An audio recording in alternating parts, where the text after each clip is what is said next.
ఏదైనా ఈ ఎలాంటి సంఘటనలు జరిగినా ఈ దానికి పూర్తి బాధ్యత ప్రభుత్వానికి, ఈ యూనివర్సిటీ అధికారులది మాత్రమే.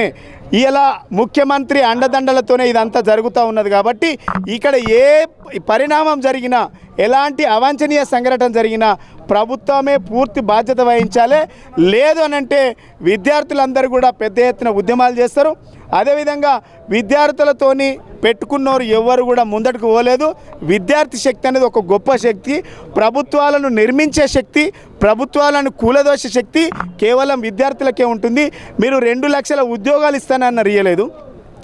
2 లక్షల రుణమాఫీ ఎట్లాగా పెట్టిండ్రో, 6 గ్యారంటీలు ఎట్లాగా పెట్టిండ్రో, ఇలా యూనివర్సిటీలో కూడా పెండింగ్లో ఉన్నటువంటి బ్యాక్లాగ్ పోస్టులను మీరు ఫిలప్ చేయకుండా విద్యార్థులను కర్కశంగా ఇలా మీరు ఇక్కడ నిర్బంధిస్తూ ఉన్నారు. వీళ్ళ పక్షాన మేము బీఆర్ఎస్ పార్టీ పక్షాన డెఫినెట్గా వాళ్ళకు మద్దతు తెలుపుతాం. జై తెలంగాణ. Thank you.